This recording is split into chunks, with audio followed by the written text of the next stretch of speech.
Pernah kebayang nggak ada sebuah pekerjaan yang menuntut kita jadi ahli botani, pemanjat tebing, sekaligus ahli bertahan hidup dalam satu paket? Nah, inilah dunia seorang pengumpul benih. Sebuah profesi yang krusial banget tapi jarang kita dengar, padahal jadi kunci buat masa depan hutan kita. Ini pertanyaan yang gede banget kan? Kalau kita mau memulihkan ekosistem yang udah rusak, kita harus mulai dari mana sih? Gimana caranya kita bisa numbuhin lagi sesuatu yang begitu luas dan rumit kayak hutan? Jawabannya ternyata dimulai dari hal yang paling kecil, satu benih. Tapi, buat dapetin benih yang tepat, perjalanannya itu luar biasa bahaya. Oke, mari kita bedah bareng misi yang menakjubkan ini. Tantangan pertama itu soal identifikasi. Milih pohon induk buat diambil benihnya itu bukan sekedar nyari pohon yang kelihatannya paling tinggi atau paling bagus loh. Sama sekali bukan. Ini lebih mirip kayak mecahin teka-teki ilmiah yang rumit. Kuncinya ada di sini. Harus bisa bedain antara fenotipe dan genotipe. Gampangnya, fenotipe itu penampilan luarnya, yang bisa banget menipu karena dipengaruhi lingkungan atau umur pohon. Tapi genotipe, nah ini cetak biru genetiknya. Inilah yang benar-benar dicari, karena ini yang menentukan kualitas benih untuk generasi pohon di masa depan. Tapi ini nggak gampang. Kenapa? Pohon-pohon yang deketan itu seringnya masih saudaraan. Dahan-dahannya saling tumpang tindih, bikin bingung. Dan si pohon induk pun cuma nyumbang setengah dari genetiknya. Jadi, satu-satunya cara buat benar-benar yakin dapat benih terbaik, ya si pengumpul harus manjat dan ambil langsung dari pucuk pohonnya. Nah, setelah pohon targetnya ketemu, tantangan berikutnya dimulai, pendakian fisik. Disinilah ilmu botani ketemu sama nyali seorang pemanjat tebing. Tiap pohon itu tantangannya unik. Kalau pohonnya pendek, ya mungkin cuma butuh tangga, gampang. Tapi begitu pohonnya makin tinggi dan lurus, peralatannya jadi makin ekstrim. Ada yang pakai taji atau bahkan sepeda pohon.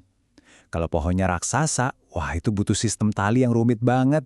Malah ada beberapa jenis pohon yang saking lebarnya, risikonya kegedean buat dipanjat sama sekali. Disinilah letak dilema terbesarnya. Justru pohon-pohon dengan genetik terbaik, yang tinggi, lurus dan kuat, adalah yang paling berbahaya buat dipanjat. Jadi para pengumpul ini harus terus-menerus menyeimbangkan antara misi ilmiah mereka dengan keselamatan nyawa. Seolah-olah urusan ketinggian aja belum cukup, hutannya sendiri punya sistem pertahanan. Jadi pas si pengumpul mulai manjat, mereka itu sebenarnya masuk ke wilayah di mana alam melindungi dirinya sendiri. Dan caranya gigih banget. Coba bayangin deh harus ngelewatin rintangan kayak gini. Duri-duri tajam yang bisa ngerobek baju dan kulit. Terus koloni semut yang super agresif yang bakal nyerang tanpa henti. Dan ancaman yang bisa mematikan dari sarang tawon atau lebah yang ngumpet di antara daun-daun. Salah satu contoh paling ekstrim itu ada di beberapa spesies akasia di Afrika. Pohon ini nggak cuma punya duri, tapi semut-semut agresif ini beneran tinggal di dalam durinya. Ini kayak sistem pertahanan lapis ganda yang sempurna buat si pohon. Dan ya, mimpi buruk ganda buat siapapun yang coba manjat. Gara-gara semua rintangan ini, proses pendakian seringkali jadi urusan yang cukup berdarah dan menyakitkan.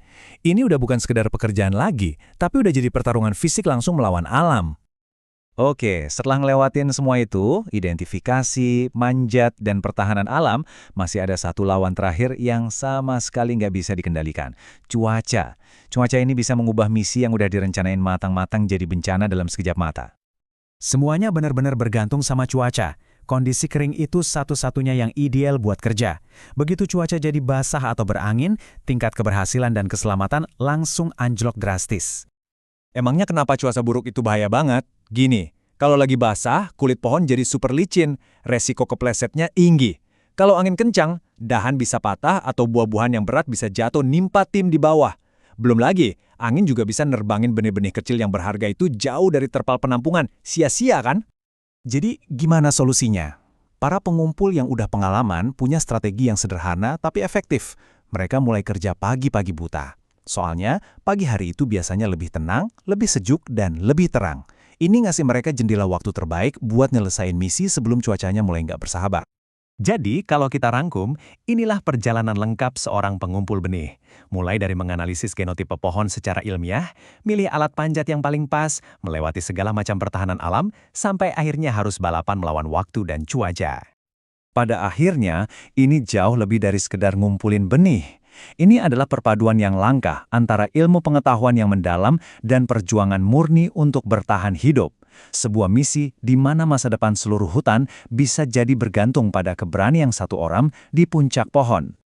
Semoga penjelasan ini ngasih kita semua perspektif baru ya.